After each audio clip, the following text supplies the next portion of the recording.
mwasiibye mutya. Leero still tugenda kweyongerayo ku kya market structure.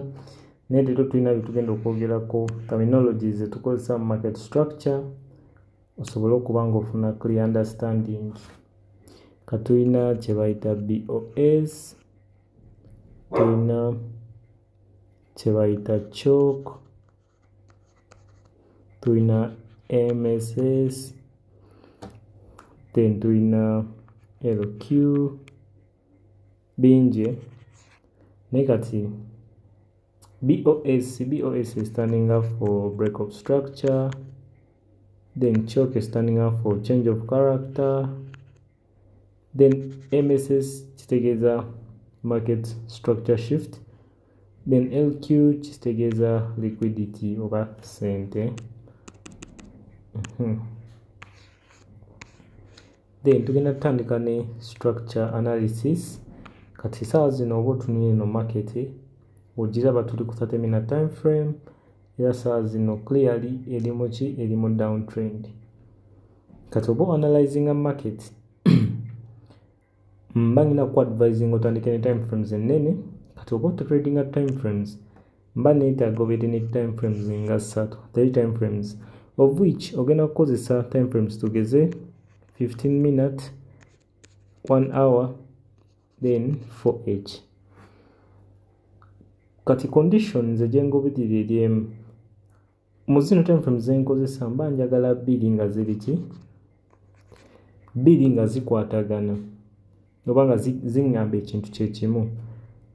Then wenzifuna nga tugeze 15 minutes ne 1 hour tezikwatagana, zino ebbiri nga teziri mu kuŋŋamba ekintu kye kimu, mba ngenda introducing time frame ey'okusatu egenda resolving eyo conflict kati eba 4 hour nga egenda okuŋŋamba kyekiri mu happening saawa zino mu market. Kangina sooka nkibalage wano tuli ku USD card. Kangina sooka ngende ku 4H. Kangina sookera ku 1 hour to analyzing a trend ku 1 hour time frame. So you know 1 hour. Kati ku 1 hour tusobola olaba clearly tuli mu downtrend. Market ekola ki?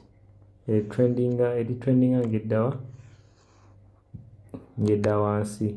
So you can clearly see that tuli trending nga tudda wansi. Ka downtrend tugirabira wa? Jjukira mu video zenzize nkola ku YouTube wano tulina eba break of structure, eba break of structure yaffe, then tufuna break of structure tuba tugenda kutunulira eno level to ensure mbu ezo level ziri above ziri protected. Buli tufuna break of structure ino okuba nga tugifuna ekkirira wansi naye nga level zino eziri waggulu ziri ki? Market sekola ki? Teziviolatinga. For example, zino level ziri waggulu market tulina okukakasa mu market teyitamu we bati. While breaking your level eba eforming kye bayita ki? Change of character. Change of character ye eba ekulaga mbu market eri most likely okola ki? Okureversinga oba okyusa trend neddamu ki? Neddamu uptrend. Then tugenda markinga still wano tulinawo break of structure,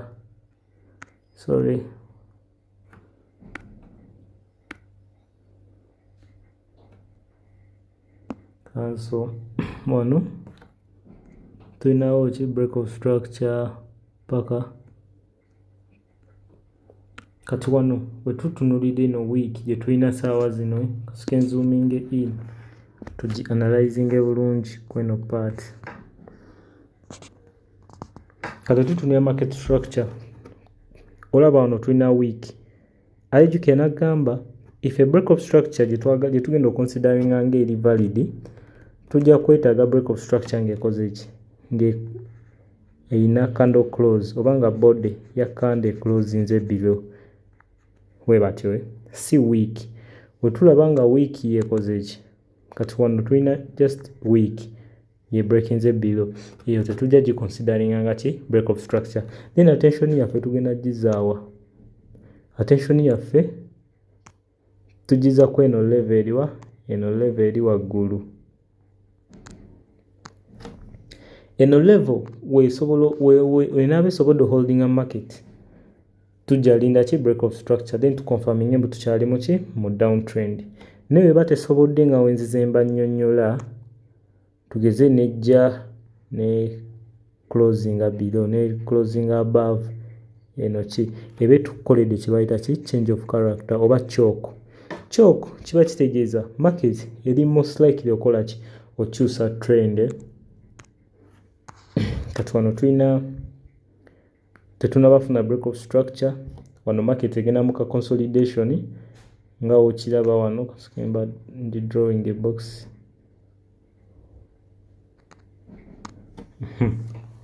Then paka wano tufuna body ngekola ki nge breaking a structure nga okiraba wano eno kando body ye breaking ki iyo level kati awo ndi validatinga nindyoka naminga what BOS ne wano BOS zino bazita break of structure. Then ne wano kyekimu tulinawo break of structure kweno level paka wano kuba bino ebintu byangwe ale strategy lyetaaga okuba nga oli kabaka mu kukola ki mu kusoma price action kubanga omanyi osoma price action oba sure kikyoli mu kukola bias yo kale bantu most of the times. Kati wano olaba tulina break of structure then attention tugenda giza ku levels zaffe zino eziri waggulu kitegeera attention tugiza ku zino level ziri waggulu. Kati ne wano nga wokiya tetunafuna body nge closing above tetunafuna body nge closing above your level. So wano charge considering nga downtrend kuba tetunafuna body nge closing above. Kasaa zino kyetulinda we are waiting for price to break what to break this level so that we confirm that we are still in a what in a downtrend. Confirming mbu tukyali mu downtrend tulinda price breaking eki eno level to confirming mbu kati tukyali ki mu downtrend. Then we breaking eno level ya waggulu ejja kuba etwadde ki change of character. Change of character kiba kitegeeza the market is shifting from bearish to bullish and vice versa. Kisinzira direction gye tuli mu kutambuliramu. Kati wano tujja linda either market tujiwadde conditions bbiri. We are giving the markets two conditions, either ejja kwambuka a breaking eno level of which when it breaks that level tujja kuba tuconfirming ati mbu tufunye wano choke oba change of character. Change of character ebe kugamba the market is most likely to shift momentum.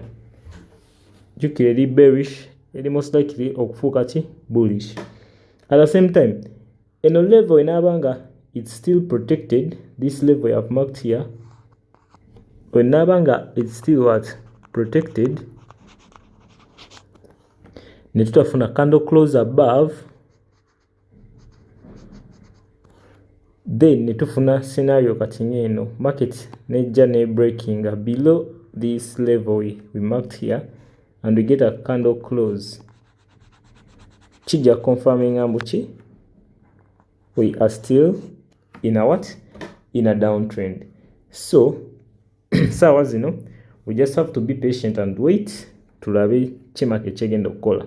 Then if it breaks wano tujja kuba tufunyeewo ki divergence kuba market forming this high of which eno level failing okola ki or breaking this low, implying that eno level is weak. This level is what is weak.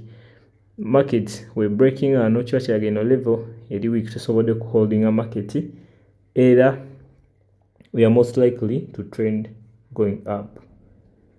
Naye whenever breaking the below kiba kiraga this level eri strong eri sobodde ku holding a market nekola ki ne breaking a structure. So for now tuba tulina obeera just what patient. Kati nebadde scenario mu bearish market, bearish market. Kati nga also when you zoom it like that, you can clearly see that we are in a what, in a downtrend. Jukira nagamba focus yo jagiteeka ku zino peak levels, peak.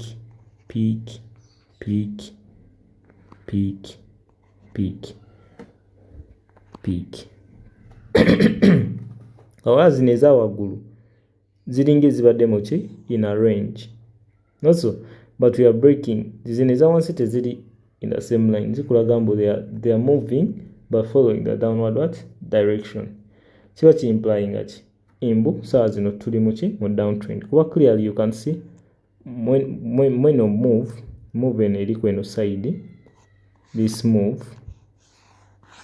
So Chiam, we have this level, we have this, we have this, we have this, have this, we have this, we have this, have this, have this, we have this. So Chiam, chikuweno, obo chikubye, chiba kigenda kuwa something like this. Not so. Kuba somewhere we have this double what? Double bottom. Then we have this. Have this, we have this, and now we are having this. Katoba chikubye bali chiba chijayo something like this. Katwano, downtrend here because we have break of structures. We are breaking structure going to the downside, but at the same time we are what? We are maintaining these levels. Okay, katukole an example ya bullish what? Bullish market. So for okumarking a structure, changu nnyo, you just have to analyze the market, then olabe peak levels as a market, then olabe overall direction. But remember, I've told you we use theory. You can use theory time frames. For me personally, I use kozesa 1 hour, kozesa 4 hour, ne 15 minute time frame. 15 minutes ya entries then zine bili sigadde for analysis, but jukira nagambe wemba nkola analysis nendaba nga 15 minutes tugeze endagambo erimu uptrend, then 4H nendagambo erimu downtrend, ne 1H nendagambo erimu downtrend, mangi nagobeya zino ki zine bili 1 hour ne 4H. Kuba ekiri ku uptrend kikidetermining kigino bya ku downtrend and vice versa still kuba tujja gobeya ki overall structure. Jukira mu video zange zise nina kinayogerako ekya micro ne macro. Kati ebyo ojja kubisangamu eyo video kweri wano ku YouTube eriko title market structure yakati. Saa zino eno video kanjikomya wano, then ngenda kukolayo video ya uptrend, then tudde ku strategy